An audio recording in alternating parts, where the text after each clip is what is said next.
Vous avez sûrement vu cette nouvelle du début de la semaine, je crois. On peut la montrer à l'écran ici. On met ça, je ne la vois pas, merci. Le nombre d'assistés sociaux à son plus bas au Québec.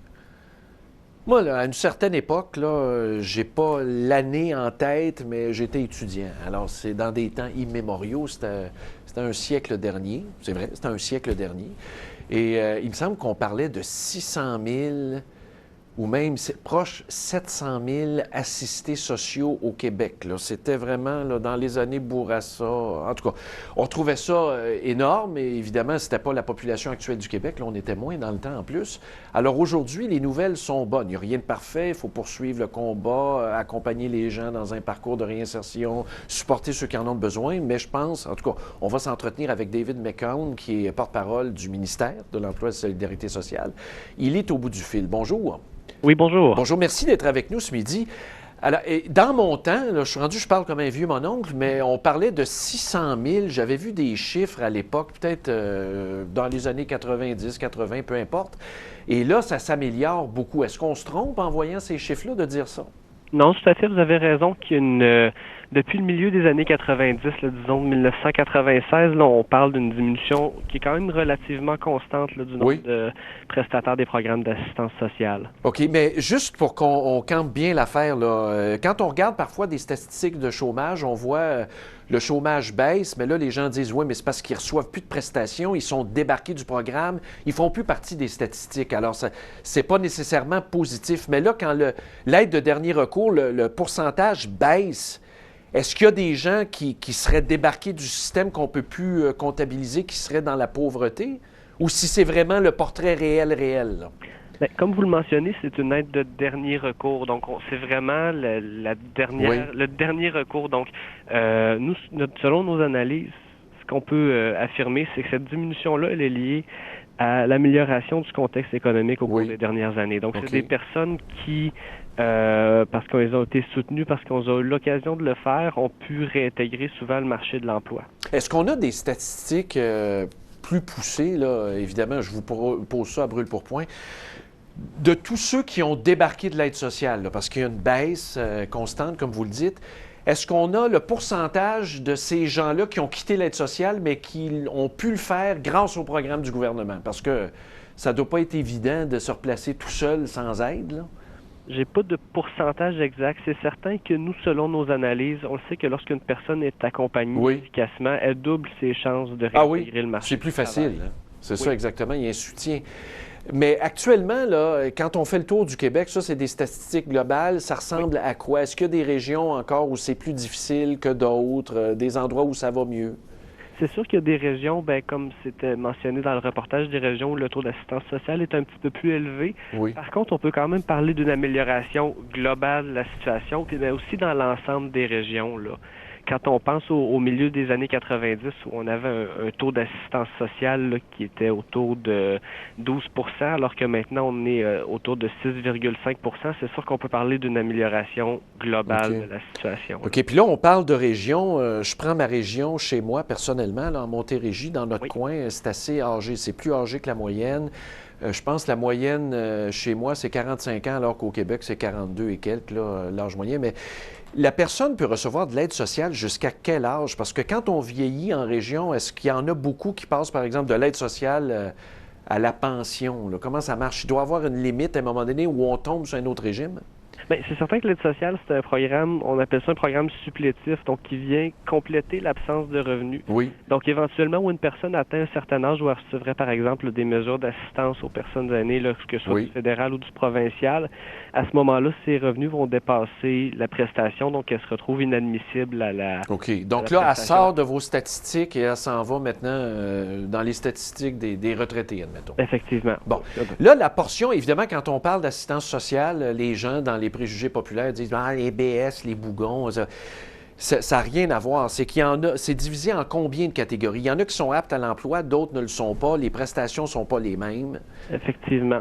On va parler à ce moment-là. Il y a donc, on va faire le tour rapidement. Il y a Oui. deux programmes principaux d'aide financière de dernier recours. L'aide sociale, la solidarité sociale. OK. Solidarité sociale va s'adresser aux personnes qui ont des contraintes sévères à l'emploi. Oui. Par exemple, problèmes visuels, problèmes auditifs, des problèmes importants de santé Oui. qui vont les empêcher à toute fin pratique, d'intégrer facilement le marché du travail, si on veut. OK, ça, est-ce que ça comprend la santé mentale aussi? Quelqu'un, là, tu sais, qui est Oui. affecté, là... Quelqu'un qui aurait des problématiques Oui, oui. importantes de santé mentale, Ça comprend ou ça un aussi. médecin à ce moment-là nous dit que cette personne-là Est a inapte. une contrainte sévère pour intégrer le marché du travail, effectivement, ça OK. peut être Donc, compté, oui. on leur envoie un chèque, là. On les supporte financièrement, là. C'est à peu Oui. près à quelle hauteur? À ce moment-là, c'est sûr que bon, si on parle d'une prestation de base là, pour une personne qui trouve au programme de solidarité sociale de 937 Par mois. oui, par mois.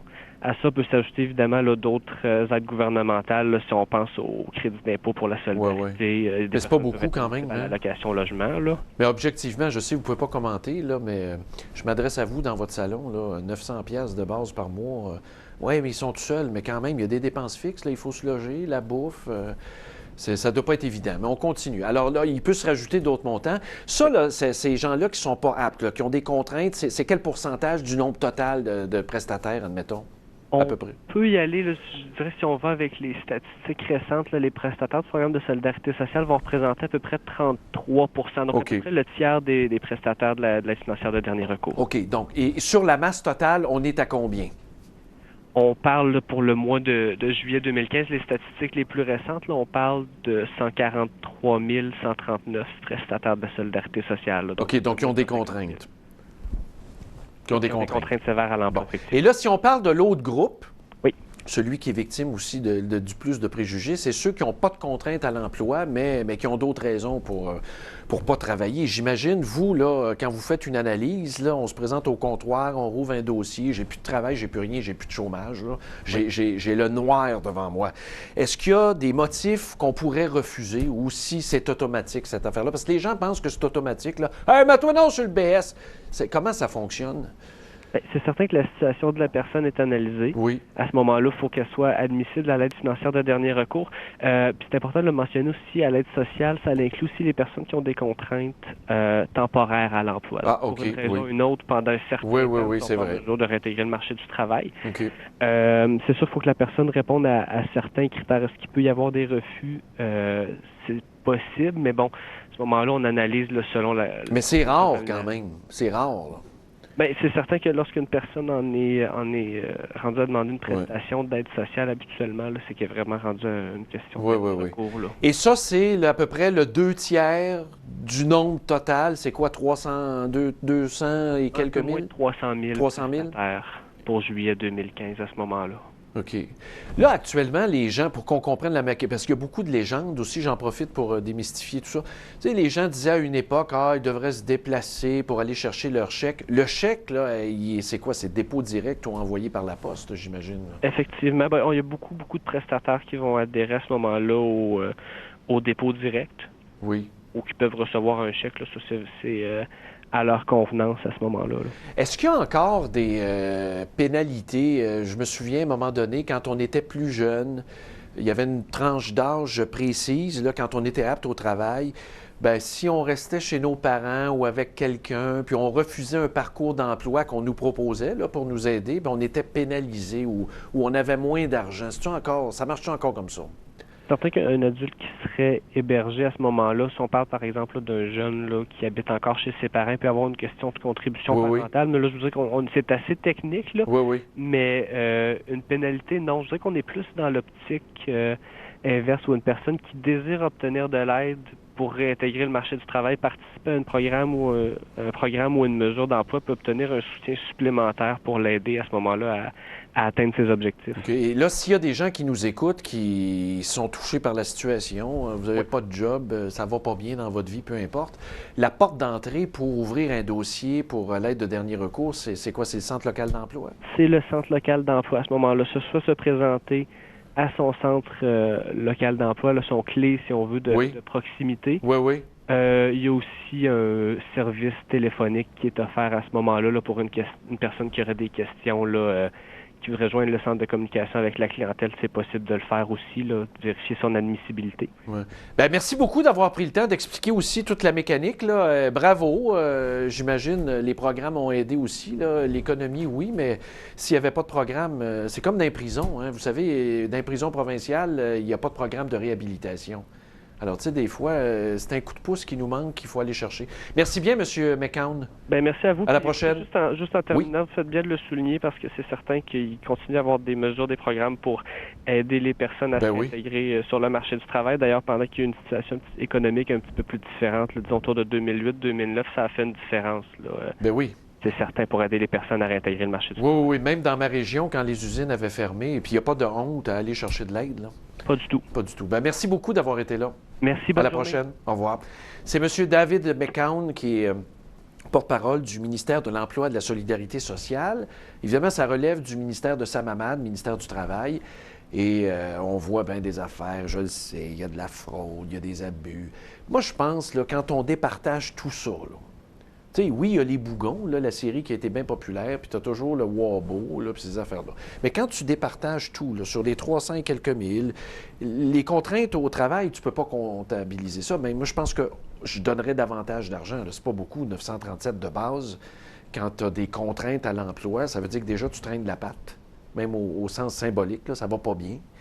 Puis tu n'as pas beaucoup. Mais là, tu tasses ça de là et tu donnes plus d'argent. Mais pour le reste, là, moi, je pense que c'est anecdotique. Les cas de fraude, les cas... Appelez-nous, 514-500-2137. Vous allez sûrement me raconter des histoires de fraude, d'abus, de 2-3 adresses, de chèques, de noms différents qu'on empoche. Peut-être. Mais sur la somme totale, là, moi, je ne peux pas croire qu'il y a quelqu'un qui est heureux d'être sur l'aide sociale. Vous voyez, m'en allait dire sur le BS. Tellement je suis bourré de préjugés, ça nous est rentré dans la tête. Mais je ne peux pas croire que quelqu'un veut vraiment être là-dessus, aspire à être là-dessus, jouit d'être là-dessus et de profiter du système. Tu sais, ça peut durer un temps, ça ne dure pas toute la vie, on finit par se faire rattraper. Puis moi, je pense que c'est anecdotique. Je serais curieux de voir des pourcentages mesurés scientifiquement sur les taux de fraude et d'abus dans le régime.